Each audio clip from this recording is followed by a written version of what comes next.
여러분, 2025년 9월 30일 주식시장에서 정말 이상한 일이 벌어졌습니다. 시장 전체는 파란불인데 어떤 주식들은 막 불기둥을 뿜어댔죠. 오늘 이 기묘한 하루 뒤에 숨겨진 이야기를 한번 제대로 파헤쳐 보겠습니다. 자, 한번 제대로 들여다볼까요?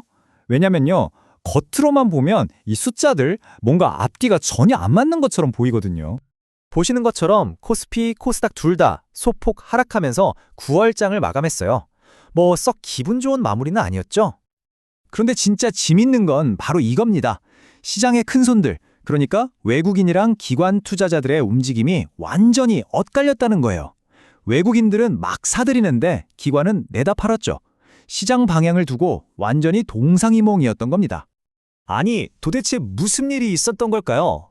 이날 시장은요, 정말 거대한 두 힘이 서로 반대 방향으로 잡아당기는 그야말로 팽팽한 줄다리기 한가운데에 있었습니다.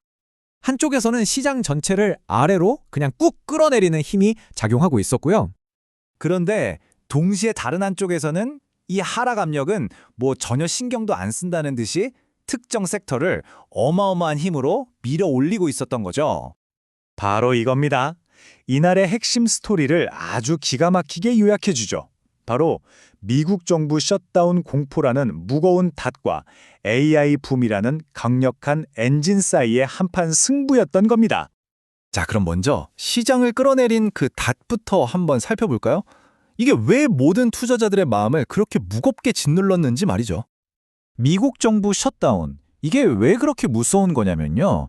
투자자들이 세상에서 제일 싫어하는 게 바로 불확실성이거든요. 근데 세계 최대 경제 대국인 미국 정부가 멈출 수도 있다? 이건 뭐 전 세계에 불안감을 퍼뜨리는 거나 마찬가지죠. 그러니 투자 심리가 급격하게 얼어붙으면서 지수를 끌어내릴 수밖에요. 하지만 말이죠. 그렇게 무거운 닻이 시장을 끌어내리는 와중에도 이걸 비웃기라도 하듯 모든 걸 압도하는 강력한 엔진이 따로 돌고 있었습니다. 이게 중요한 게 단순히 하루짜리 반짝 뉴스가 아니었다는 겁니다. 이 인용구가 딱 말해주잖아요. AI 시장의 구조적인 성장을 시장이 보고 있었다는 거죠. 밤사이에 엔비디아나 마이크로소프트 같은 미국 테크 거물들이 좋은 실적을 내니까 그 훈풍이 한국 관련주들한테까지 강하게 불어온 겁니다. 그래서 지금 AI 슈퍼 사이클이라는 말까지 나오고 있는 거예요. 이게 뭐냐면 AI 기술이 막 퍼져나가니까 HBM 같은 고성능 반도체 수요가 폭발하는 거죠. 그럼 반도체 회사들은 기존 D램 만들던 라인을 HBM으로 바꿔요. 그럼 또 일반 D램 공급이 부족해지면서 가격이 오르고요. 와, 이게 바로 새로운 성장과 수익성의 시대가 열린다는 기대감으로 이어지는 겁니다. 자, 그럼 핵심으로 들어가 보죠. 도대체 어떤 기업들이 이 강력한 AI 엔진의 주인공, 오늘의 스타 플레이어였을까요? 첫 번째 주자는 바로 네이버입니다. 와, 이날 무려 7% 넘게 급등하면서 정말 엄청난 하루를 보냈습니다. 네이버가 이렇게 폭등한 데는 크게 두 가지 이유가 있었습니다. 하나는 검색이나 커머스 같은 핵심 서비스에 AI를 아주 성공적으로 붙이고 있다는 점, 그리고 또 하나는 시장을 정말 뜨겁게 달군 소식이죠. 바로 암호화폐 거래소 업비트를 운영하는 두나무랑 합병할 수도 있다는 루머였습니다. 이 둘이 합쳐지면 정말 어마어마한 핀테크 공룡이 탄생하는 거니까요. 한 보고서에서는 합병하면 네이버 가치가 12% 이상 뛸 수도 있다고 봤을 정도입니다. 그리고 또 다른 스타, 바로 한미반도체입니다. 한미반도체 스토리는 정말 간단하고 강력해요. 자, 보세요. AI 산업이 빵 터집니다. 그럼 HBM이라는 핵심 메모리 수요가 급증하죠. 그런데 이 HBM을 만들려면 바로 한미반도체의 특수 장비가 꼭 필요한 겁니다. 그러니까 뭐 글로벌 AI 붐의 최대 수혜주 중 하나라고 불릴 수밖에 없는 거죠.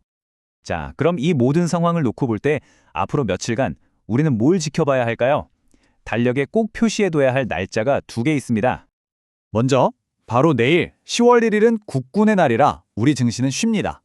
그리고 둘째, 이게 진짜 중요한데요.